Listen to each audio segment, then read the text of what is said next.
আসসালামু আলাইকুম। অষ্টম শ্রেণীর প্রিয় শিক্ষার্থীরা, তো তোমাদের হুবহুব একটি স্কুলের প্রশ্ন দেখাচ্ছি।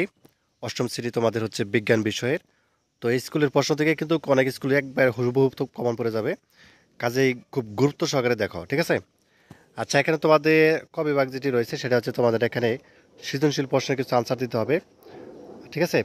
তো এখানে শুরুতে তোমাদের থাকবে হচ্ছে সংক্ষিপ্ত প্রশ্ন। সংক্ষিপ্ত প্রশ্ন এখানে তোমাদের 15টি থেকে 10টির আনসার করতে হবে।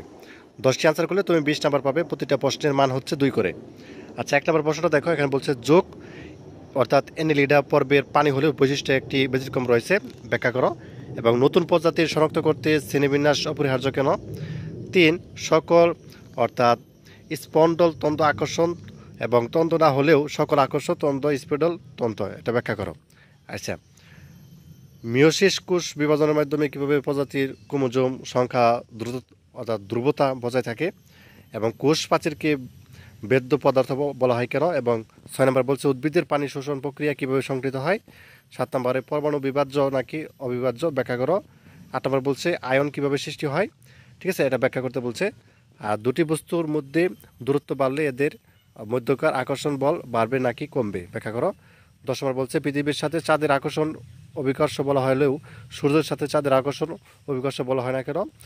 আর বিষুবীয় অঞ্চলের বস্তুর ওজন কম হয় কেন? এবং গ্রহকে নক্ষত্র বলা যায় না কেন? চাঁদ পৃথিবীর চারদিকে ঘোরার কারণ ব্যাখ্যা করো। এবং আমিষের সহজপাচ্যতার গুণক বলতে কি বোঝো? এবং চাহিদা অনুযায়ী খাদ্য নির্বাচন বলতে কি বোঝো? তো এই ছিল 15টি প্রশ্ন। এই 15টি প্রশ্ন থেকে তুমি হচ্ছে যে কোনো 10টি তোমার পছন্দ মতো আনসার করবে। তো 15টি প্রশ্নই শিখবে। আচ্ছা, খ বিভাগে থাকবে তোমাদের সৃজনশীল, ঠিক আছে? সৃজনশীল প্রশ্ন থাকবে 8টি। এখান থেকে তোমাকে হচ্ছে 5টি প্রশ্ন উত্তর দিতে হবে।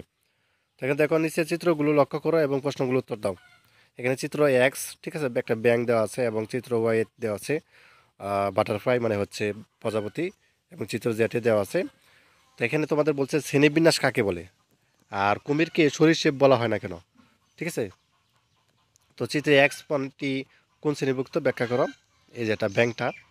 এবং চিত্র ওয়াই এবং জেড একই জগতের অন্তর্ভুক্ত হলেও বিভিন্ন পর্বভুক্ত। আচ্ছা, 2 নাম্বারটা দেখতে পাচ্ছ সৃজনশীল। এরপর হচ্ছে তোমাদের 3 নাম্বার।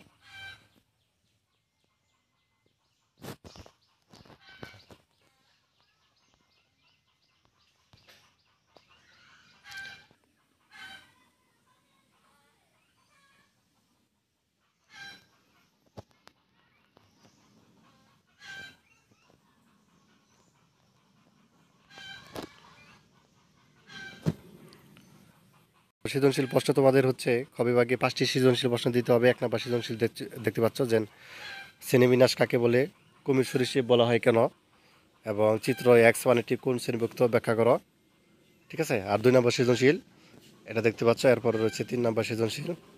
তো তারপর এখানে দেখো 3 নম্বর সৃজনশীলের প্রশ্ন এবং হচ্ছে 4 নাম্বারটা পরমাণু কাকে বলে, চিকিৎসা ক্ষেত্রে কেন আইসোটোপ ব্যবহার করা হয়, ঠিক আছে? 5 নাম্বারটা মহাকর্ষ কি, কোন বস্তু নিচের দিকে পড়ে কেন, ভর কাকে বলে, নিউটনের মহাকর্ষ সূত্রটি ব্যাখ্যা করো।